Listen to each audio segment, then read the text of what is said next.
Start in the name of Allah, the most merciful and most kind. Dear student, अस्सलाम वालेकुम। आज का ये लेक्चर सेकेंडरी स्टूडेंट्स के लिए बड़ा इम्पोर्टेंट लेक्चर है। आज हम world wide famous novel goodbye mister Chips जो है उसके जो मेजर कैरेक्टर हैं उनके बारे में हम परीक्षा पढ़ेंगे। आपका जो सिलेबस है गुड बाय मिस्टर चिप्स उसके 18 चैप्टर हैं। हम सीक्वेंस के साथ इसको पढ़ेंगे। आज इसका पहला लेक्चर है कैरेक्टर का इंट्रोडक्शन। इसके बाद हम इसकी समरी डिस्कस करेंगे और बाद में इसकी चैप्टर वाइज जो समरी होगी उसको पढ़ेंगे। आज का जो लेक्चर है इसमें हम कैरेक्टर का ब्रीफ इंट्रोडक्शन करेंगे। पहला कैरेक्टर है जी Mr Chips. Mr Chips basically Mr Chips का जो रियल नाम है वो मिस्टर चिपिंग है। मिस्टर चिप्स जो है ये 1848 में ये पैदा हुए थे और 1933 में इसकी डेथ हुई थी। मिस्टर चिप्स के पेरेंट्स के बारे में कुछ भी नहीं बताया गया कि वो कौन थे, वो कहाँ पे रहते हैं। हमारा आगे वाला जो दूसरा कैरेक्टर है उसका नाम है कैथरीन ब्रिजेस। कैथरीन ब्रिजेस एक गर्ल्स है जिसकी जो एज है वो 25 साल है और बाय प्रोफेशन ये एक गवर्नेंस है। गवर्नेंस बेसिकली आया को कहते हैं। वेस्ट में आया जो होती है जो बच्चों को घर घर जाकर जो ट्यूशन पढ़ाती है उसे आया बोलती है। तो जो कैथरीन ब्रिजेस है बाद में इसकी मिस्टर चिप्स के साथ शादी हो जाती है। हमारा आगे वाला कैरेक्टर है डॉक्टर मैरीवेल। डॉक्टर मैरीवेल जो है ये मिस्टर चिप्स का डॉक्टर है जो कि एवरी फोर्टनाइट हर 15 दिन के बाद मिस्टर चिप्स का चेकअप करता है। क्योंकि मिस्टर चिप्स जो होता है ये ब्रोंकाइटिस का पेशेंट होता है। जब विंटर सीजन आ जाता है, सर्दियों का सीजन आ जाता है तो मिस्टर चिप्स को सांस लेने में बड़ी दुश्वारी होती है। तो जो मिस्टर मैरीवेल डॉक्टर मैरीवेल होता है ये आके मिस्टर चिप्स को गाइड करता है। तो हम कह सकते हैं कि जो डॉक्टर मैरीवेल है ये मिस्टर चिप्स का डॉक्टर है जो कि हर 15 दिन के बाद आके मिस्टर चिप्स का चेकअप करता है।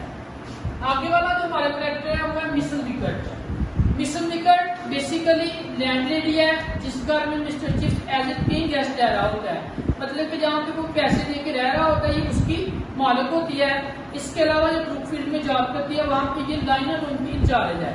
लाइनर रूम बेसिकली हॉस्टल में जो रूम होता है जहाँ पे बच्चे अपने यूनिफॉर्म वगैरह अपने बिस्तर वगैरह रखते हैं उसको लाइनर रूम बोलती हैं। तो मिसेस विकट जो है ये लैंडलेडी है उस घर की जहाँ पे mister Chips as a paying guest रह रहे होते हैं। आगे वाला हमारा जो कैरेक्टर है वो है कोले। कोले जो है ये पहले वाला बच्चा था जिसको मिस्टर चिप्स ने पनिशमेंट दी थी। जब मिस्टर चिप्स पहली बार ब्रुकफील्ड में पढ़ाने के लिए गए तो एक बड़ा सा हॉल था जो कि तकरीबन 500 बच्चों से भरा हुआ था। जैसे मिस्टर चिप्स अपने डाइस पे खड़े हुए तो मुकम्मल तौर पे खामोशी थी। तो 5 रो में 5वीं लाइन में एक बच्चा बैठा हुआ था जिसका नाम था कोले। कोले ने क्या किया कि डेस्क का जो लेड था ना जो ढक्कन था उसको नीचे गिरा दिया। तो मिस्टर चिप्स ने उसको सजा दी थी। तो हम कह सकते हैं कि कोले जो था वो ब्रुकफील्ड में पहला बच्चा था जिसको मिस्टर चिप्स ने सजा दी थी। आगे वाला जो कैरेक्टर है वो है मिस्टर वेदरबाय। मिस्टर वेदरबाय जो है ये ब्रुकफील्ड के हेडमास्टर था तब जब मिस्टर चिप्स ने ब्रुकफील्ड को ज्वाइन किया था। मिस्टर वेदरबाय वो वाला हेडमास्टर था जिसने मिस्टर चिप्स का इंटरव्यू किया था और मिस्टर चिप्स को डिसिप्लिन के मामले में गाइड किया था। मिस्टर चिप्स को इसने गाइड किया था कि बच्चों को अपने साथ फ्रैंक नहीं होने देना।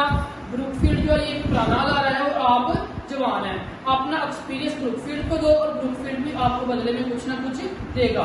तो मिस्टर वेदरबाय जो है ये ब्रुकफील्ड का हेडमास्टर था जब मिस्टर चिप्स ने ब्रुकफील्ड को ज्वाइन किया था। उसके बाद सेकंड वाला जो ब्रुकफील्ड का हेडमास्टर था उसका नाम था मिस्टर मेल्ड्रम। मिस्टर मेल्ड्रम जो था इसका जो टेन्योर था ये 1870 से लेके 1900 तक ये ब्रुकफील्ड का हेडमास्टर रहा था।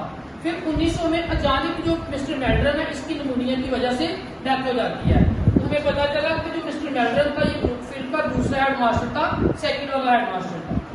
आगे आ जाता है मिस्टर रॉल्स्टन। मिस्टर रॉल्स्टन जो था ये ब्रुकफील्ड का तीसरा हेडमास्टर था।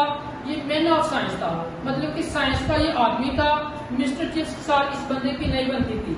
ये मिस्टर चिप्स को डिसलाइक करता था क्योंकि मिस्टर चिप्स का जो मेथड टीचिंग मेथड था ना जो वो बड़ा पुराना था। और इसके अलावा मिस्टर चिप्स जो गोन होती जो बैनी होती थी वो जगह जगह से फटी होती थी। इस वजह से बच्चे जो होते वो मिस्टर चिप्स की मिमिक्री करते थे, नकल करते थे। रॉल्स्टन जो था वो मिस्टर चिप्स को नापसंद करता था और रॉल्स्टन ने चिप्स से कहा था कि आपको चाहिए कि आप रिटायर हो जाओ। इस बात में मिस्टर चिप्स ने इनकार कर दिया था और दोनों के दरमियान झगड़ा हुआ था। आगे वाला जो हमारा कैरेक्टर है वो है चैटलिस। चैटलिस जो था इसकी जो एज थी ये 34 थी, 34 साल थी। ये मिस्टर चिप्स को पसंद करता था। मिस्टर चिप्स और दोनों की आपस में अच्छी खासी बनती थी। और जो चैटलिस होता है इसी के दौर में जो थी वो फर्स्ट वर्ल्ड वॉर शुरू हुई थी।